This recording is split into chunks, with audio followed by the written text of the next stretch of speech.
தியானத்திற்காக எடுத்துக்கொள்ளப்பட்ட வேத பகுதி யோவான் 3:16.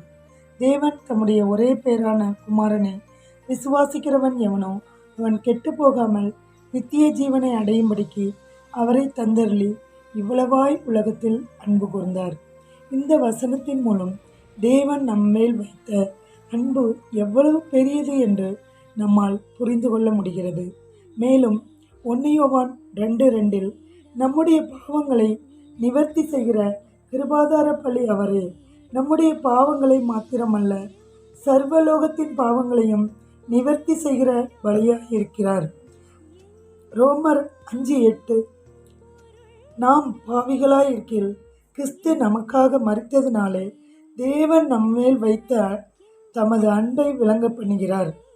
இந்த தேவ அன்பிற்கு பாத்திரமாய் வாழ நாம் பிரயாசப்படுவோம்.